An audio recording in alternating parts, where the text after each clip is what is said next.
नटखट बंदर, बोनी चिड़िया तुम्हें बुला रही है। उसने मुझे कहा कि मैं तुम्हें बता दूं। अच्छा, चलो मैं उससे मिलकर आता हूँ।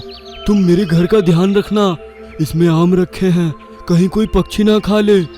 ये कहानी है बाली के जंगलों की, जहाँ तरह तरह के सुंदर पक्षी रहा करते थे। वहीं पर एक चटोरी चिड़िया भी रहती थी। चटोरी चिड़िया आम की बहुत ही शौकीन थी। बोनी चिड़िया, आम खाने का बहुत ही मन कर रहा है। आसपास के सभी जंगलों में आम खत्म हो गए हैं। चलो कहीं दूर जंगल में चलकर देखते हैं, क्या पता वहाँ आम हो। अरे चटोरी, तुमने तो अभी 10 आम खाए हैं, और कितने आम खाओगी? मैं नहीं जा रही हूँ तुम्हारे साथ। मेरी मम्मी को पता चला तो वो मुझे मार ही डालेंगी। अरे कुछ नहीं होगा, तुम मेरे साथ चलो, मैं तुम्हारी मम्मी से बात कर लूंगी। वैसे भी हम लोग रात होने से पहले आ जाएंगे और हम दोनों वहाँ खूब मजे करेंगे, और तुम भी अपना मनपसंद फल खा लेना। अच्छा, तो क्या मुझे भी मनपसंद फल खाने के लिए मिलेगा? हाँ हाँ बिल्कुल, जब तुम मेरे साथ चलोगी तभी तो। बोनी चिड़िया लालच में आकर अपनी माँ को बिना बताए चटोरी चिड़िया के साथ चल देती है। दोनों अपने मनपसंद फल ढूंढते ढूंढते काफी दूर चली जाती हैं, और कब रात हो जाती है पता ही नहीं चलता। अरे चटोरी, जल्दी चलो, तुमने रात कर दी और अब मेरी मम्मी मुझे बहुत डांटेंगी। अरे तुम चिंता मत करो, मैं तुम्हें बचा लूंगी। मैं कह दूंगी कि मैं लेकर गई थी। अब चलो जल्दी, यहाँ से मुझे मेरे घर छोड़ो। चटोरी चिड़िया बोनी चिड़िया को उसके घर लेकर चली जाती है।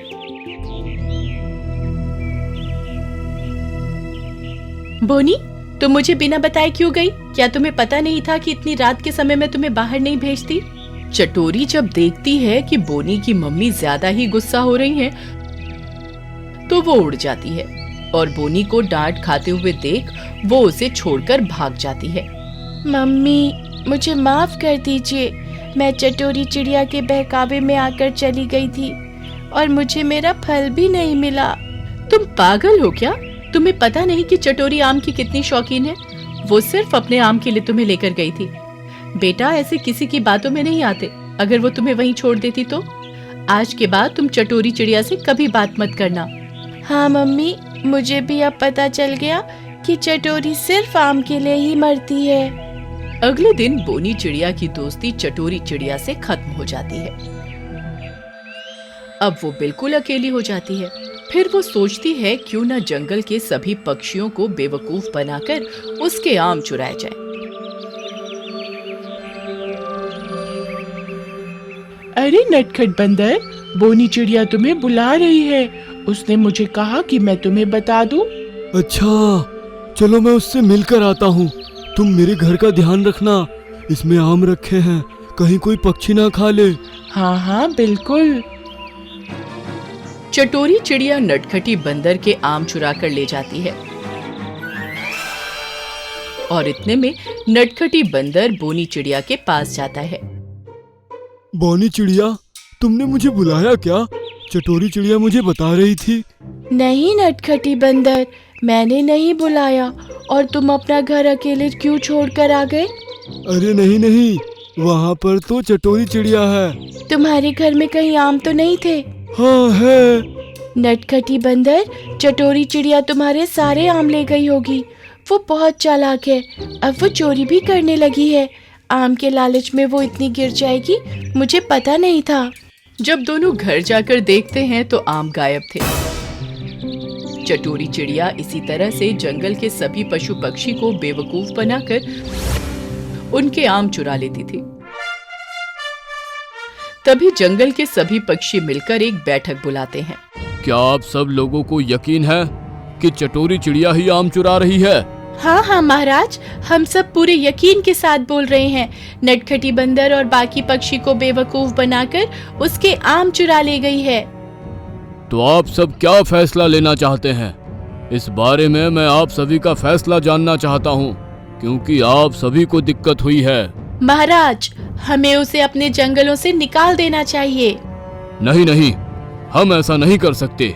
ये उसका घर है और हम किसी से किसी का घर नहीं छीन सकते। हम ऐसा करते हैं कि ना ही उसे किसी त्योहार पर बुलाया करेंगे और ना ही कोई उससे बातचीत करेगा, तो शायद इससे उसे सबक मिल जाए। हाँ हाँ महाराज, यही ठीक रहेगा। सभी पक्षी यही काम करते हैं। चटोरी चिड़िया से ना ही कोई बात करता था और ना ही उसे किसी त्योहार में बुलाते थे। उसे ये सब समझ में आ गया था और वो उदास रहने लगी। शायद मुझसे अब कोई बात भी नहीं करेगा। मुझसे बहुत बड़ी गलती हो गई। मुझे तोते राजा से जाकर माफी मांग लेनी चाहिए। अब वही सब सही कर सकते हैं। चटोरी चिड़िया तोता राजा के पास जाती है। तोते राजा, मुझे माफ कर दीजिए। मुझे अपनी गलती का एहसास हो गया है। जंगल में कोई भी मुझसे बात नहीं कर रहा है और ना ही मुझे किसी त्योहार में बुलाते हैं। मैं अब कभी भी चोरी नहीं करूंगी और मैं आम खाने भी छोड़ दूंगी। नहीं नहीं चटोरी, सारी पक्षी तुम्हारे आम खाने से नाराज नहीं है, बल्कि तुम्हारी चोरी करने की आदत से सब लोग परेशान हैं। तुम्हें तुम्हारी गलती का एहसास हो गया है, ये मैं सबको कह दूंगा। तोते राजा एक बैठक बुलाकर सभी पक्षियों को सच कह देते हैं। फिर सभी पक्षी चटोरी चिड़िया को माफ कर देते हैं और आपस में मिलजुल कर सभी खुशी खुशी रहने लगते हैं।